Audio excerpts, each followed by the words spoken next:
Hello everyone. तो दोस्तों यहाँ पर आप देख सकते हैं भारत इलेक्ट्रॉनिक्स लिमिटेड की ओर से एक एडवर्टाइजमेंट यहाँ पर निकल कर आई है। इसका नंबर आप यहाँ पर देख सकते हैं। 1 दिसंबर 2025 का ये एडवर्टाइजमेंट निकाला गया है इनकी ओर से, बेल कंपनी की ओर से, जिसमें दोस्तों यहाँ पर इनको फिक्स टर्म बेसिस पर, फिक्स टेन्योर बेसिस पर, यानी 5 साल के लिए यहाँ पर इनको गाज़ियाबाद यूनिट के लिए दोस्तों सीनियर इंजीनियर की रिक्वायरमेंट है और डिप्टी इंजीनियर की इनको रिक्वायरमेंट है।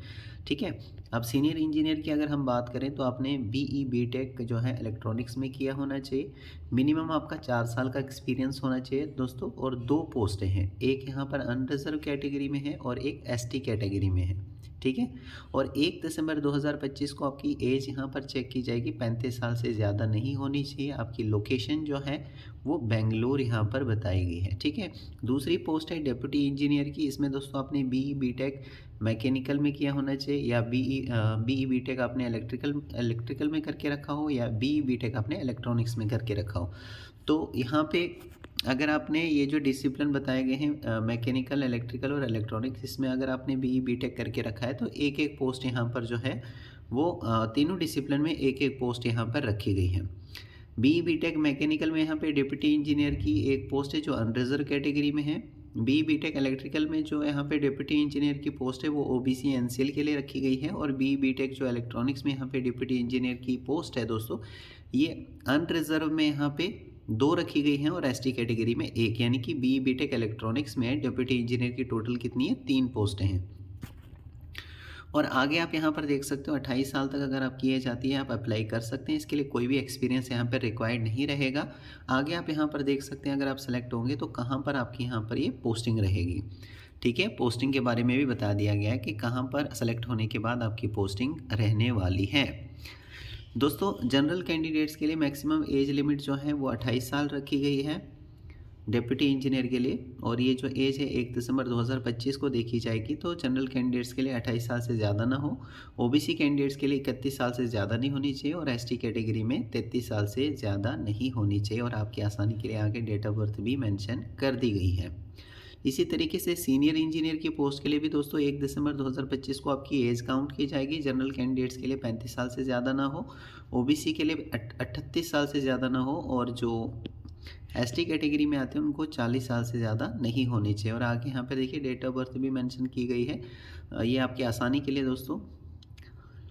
इसी तरीके से फिर थोड़ा सा नीचे स्क्रॉल करें और बाकी कैटेगरी वालों के लिए भी बताया गया है कि जो भी गवर्नमेंट गाइडलाइंस के हिसाब से जो रिलैक्सेशन है वो दिया जाएगा, जैसे एक्स सर्विसमैन के लिए, पीडब्ल्यूडी कैंडिडेट्स के लिए।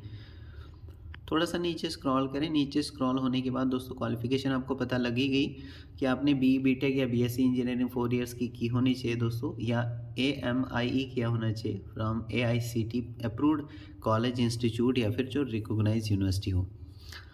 और थोड़ा सा नीचे स्क्रॉल करें, कुछ और देख लेते हैं। दोस्तों यहाँ पे बताया गया कि जो भी कैंडिडेट यहाँ पर अप्लाई कर रहा है इन पोस्टों के लिए तो वो फर्स्ट क्लास से पास होना चाहिए। अगर वो जनरल कैंडिडेट है, ओबीसी से आता है, ठीक है ना, फर्स्ट क्लास से वो पास होना चाहिए। और बाकी जो एसटी पीडब्ल्यूडी से जो यहाँ पे कैंडिडेट्स अप्लाई करेंगे उनके लिए पास क्लास यहाँ पे रखा गया है। पे स्केल में आप यहाँ पर देख ही सकते हो दोस्तों, पे स्केल अच्छी खासी यहाँ पर आपको देखने को मिल जाएगी। सीनियर इंजीनियर के लिए भी देख सकते हो आप, और डिप्टी इंजीनियर के लिए भी आप यहाँ पर देख सकते हो। और ये जो सैलरी है दोस्तों, सैलरी के अलावा भी अलग से आपको कई सारे अलाउंसेस मिलेंगे। जैसे यहाँ पे देखिए बेसिक पे के अलावा अदर अलाउंसेस हैं, डियरनेस अलाउंस है, हाउस रेंट अलाउंस है दोस्तों। तो ये सारे बेनिफिट्स आपको देखने को मिल जाएंगे अगर आप यहाँ पर सेलेक्ट होते हैं तो। सीनियर इंजीनियर की पोस्ट के लिए बेंगलोर कर्नाटका आपकी यहाँ पे जॉब लोकेशन रहेगी।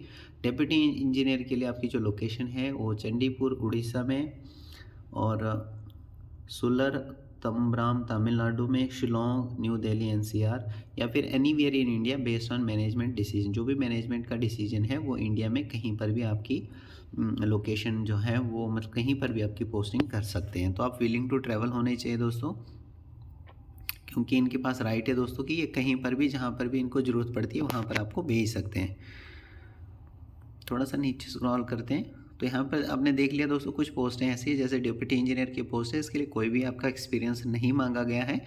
और जो सीनियर इंजीनियर की पोस्ट है उसके लिए यहाँ पर एक्सपीरियंस मांगा गया है।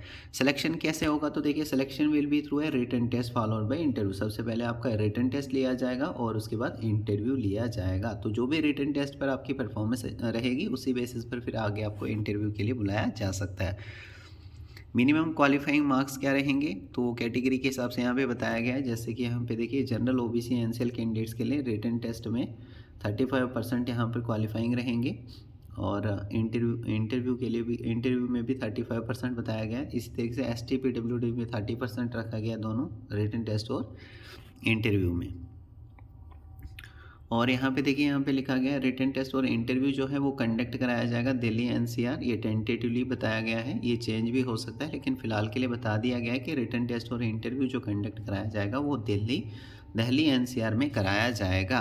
कैसे अप्लाई करना है, तो देखो जो भी यहाँ पे डिज़ायरियस कैंडिडेट्स हैं, यानी जो भी यहाँ पर अप्लाई करना चाहते हैं, जो भी एलिजिबिलिटी क्राइटेरिया को फुलफ़िल करते हैं, तो वो दोस्तों यहाँ पे देखिए क्लिक करना है आपको अलग से। जब आप यहाँ पर साइट के ऊपर आओगे तो अलग से आपको क्लिक करने के लिए लिंक मिल जाएगा, पेमेंट का लिंक भी आपको मिल जाएगा। ये सारी चीज़ें आपको मिल जाएगी जब आप बेल की वेबसाइट पर आओगे। लास्ट डेट की बात करें दोस्तों, 22 दिसंबर 2025 तक आप ऑनलाइन मोड से फॉर्म को सबमिट कर सकते हैं। और इसके अलावा थोड़ा सा नीचे स्क्रॉल करें तो यहाँ पर आप फ़ीस देख सकते हो। फीस टर्म डेप्यूटी इंजीनियर की बात करें दोस्तों, तो 472 रुपये आपको फ़ीस है। 400 रुपये फ़ीस, 18% जीएसटी लगेंगे। 18% जीएसटी लगा के दोस्तों यहाँ पे टोटल जो फ़ीस है वो 472 रुपीज़ आपको पे करने पड़ेंगे। और इसके अलावा जो फिक्स टर्म सीनियर इंजीनियर की अगर हम बात करें तो उसके लिए भी यहाँ पर जो फ़ीस है वो सेम ही रहने वाली है।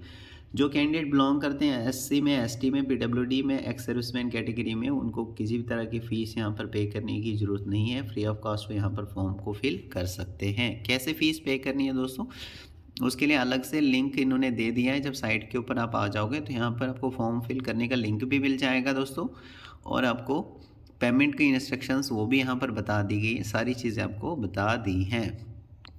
Documents to be uploaded by candidate while submitting. Online application को फिल करते टाइम दोस्तों आपको ये डॉक्यूमेंट्स जो हैं अपलोड करने पड़ेंगे, जैसे पासपोर्ट साइज़ का फ़ोटो एंड जो स्कैन सिग्नेचर हैं वो भी आपको अपलोड करना पड़ेगा। 10th की मार्कशीट, 12th का जो मार्क्स कार्ड रहता है, डिप्लोमा रहता है, वो आपको अपलोड करना है। सभी सेमेस्टर्स जो आपके बीटेक करके रखा है उसके सारे सेमेस्टर्स के जो मार्क्स कार्ड वगैरह हैं वो आपको अपलोड करने हैं। कैटेगरी में अगर आप आते हैं तो वो आपको अपलोड करनी है, उसका फॉर्मेट, वो सारी चीज़ें दे दी गई हैं साइट के ऊपर। और इसके अलावा दोस्तों एक्सपीरियंस, जैसे अगर आप यहाँ पर सीनियर इंजीनियर की पोस्ट के लिए अप्लाई कर रहे हैं तो जो आपका प्रीवियस एक्सपीरियंस होगा 4 ईयर का, मिनिमम 4 ईयर का मांगा है, तो वो एक्सपीरियंस भी आपको अटैच करना है।